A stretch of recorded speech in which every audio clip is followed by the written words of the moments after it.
Welcome back to the Western Army on Let's Play Basara 3. We'll continue our conquest in the name of our Lord Hideyoshi by wiping out that Saika wench next. So this is very much going to be the same stage as what we had in the previous campaign, except this time, because we stalled, as you can see, the tide is turning here. Okay, we don't have to fight Yoshishige again, which is a relief, but we may have to fight Kenshin. We'll see what happens. All I know is that the next main required story fight, I'm going to silence that, is against Magoichi Saika. We're going to switch weapons here to this ridiculous hatchet-looking blade here. It's obscenely large and not subtle like his katana, but it also is Dark Elemental. It has a chance to stun enemies. Gives us a massive increase in attack power, which is really what we need right now. Mitsunari is definitely a lot more squishy than Ieyasu. Ieyasu could take a lot of punishment and had a lot of health. Mitsunari has very, very low health.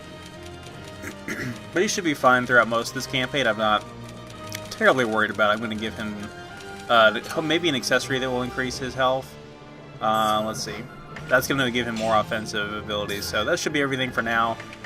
You can see we have 3 abilities for him now. We have Vexation is our new move where we press R1, so we should be using that now against Saika. So we're going to go take her on. We could have fought her first and actually won her over to our side, but because we fought Oichi first, Ieyasu is going to get here first, which is another one of those many different ways that the game changes dynamically depending on the choices that you make. In my initial test run, I went after her first, and things happen differently at the end. But I'm not going to spoil exactly what happens. You'll see when we get there.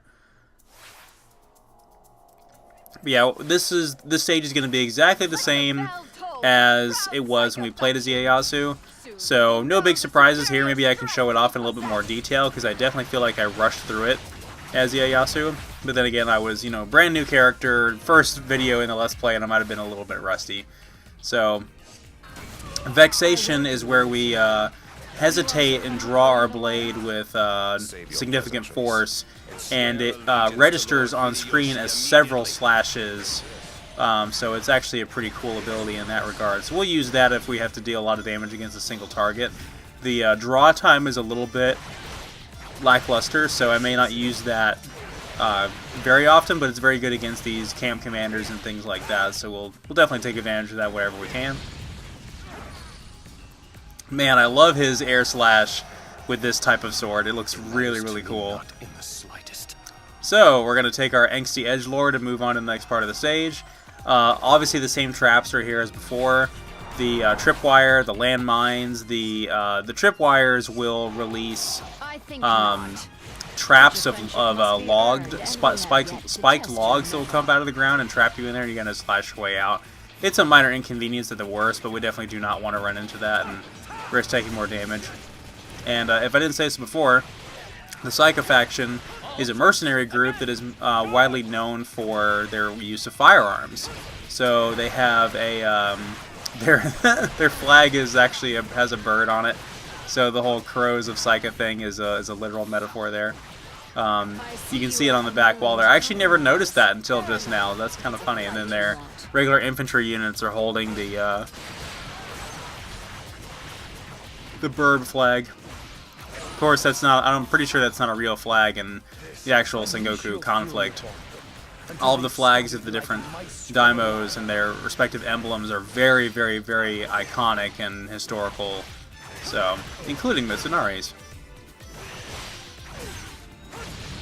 So this time through, I'm not going to skip any camps. I really do want to get as much of an advantage against Magoichi as I can, and I don't want the map to suddenly turn against me at the end like it did when I was playing as Ieyasu, because that can get messy. But yeah, we will not have to do this stage again when I play as the next character. You guys want to guess why? Yeah, if you couldn't figure it out, it was because I'll be playing as Magoichi. So obviously I will not have to do this stage, so it'll be quite the relief. So I get to cut Magoichi down for the second time, and then we'll get to play as her what, 6 videos from now, something like that. So that'll be a lot of fun. She's actually one of my favorite characters to play as in this game, and that's saying something considering just how great both Ieyasu and Mitsunari play on their own right. So because we set our blade as Dark Elemental, a couple things you'll notice. At least it's not as bad as it was in Basara 1 with Nobunaga's Dark Weapon, but it will actually restore our health, and it creates these orbs when you from enemies, as you can see there, and those orbs will siphon out enemy health and things like that. So it can be pretty cool. So obviously, if these guys had handheld miniguns in actual history, they probably would have won the war single-handedly. But that's none of our business. We'll still take him out with a measly sword, because anime, that is the logic behind all of this. And when you can get a lot of groups, when you can get big groups of enemies clustered together like that, the vexation attack really does work very well. And it continues to hit enemies even after we get knocked back, so it actually worked pretty well against that commander there. Looks like I skipped one camp there, and there's a couple of guys that are coming into the one closer to the beginning of the map there. So that might be a bit of an inconvenience, but we're right at the doorstep of Magoichi, so we might as well go ahead and fight her. Too many to handle individually.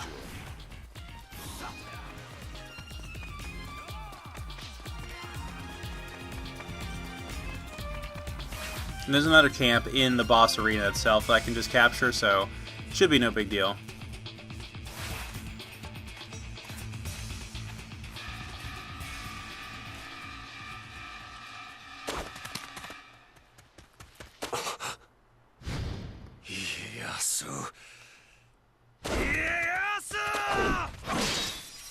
Mitsunari, you came to the Saika, as I did. None of that matters anymore. Prepare yourself, Ieyasu. I'm going to kill you here and now! But you, Magoichi Saika, you stay out of this. You forget this is our land, and you are an intruder.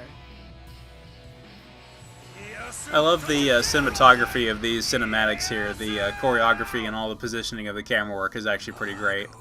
Because you see him point to where Magoichi is, and then it cuts to the wider shot where you can actually see him pointing at her. So it almost like showed him pointing through her perspective for a second there. Alright, so again, I did this for narrative reasons.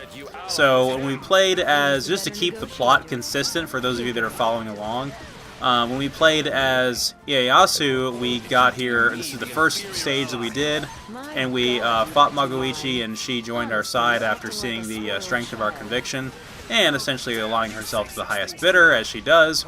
So when we went through this time, I decided to go after Oichi first, so we can not only show off that stage, because it's probably the only opportunity I will have in the game to show off that stage, but also just to make sure that Magoichi does not side with the Western Army until it keeps the narrative consistent. We get to see exactly what happened when Ieyasu left.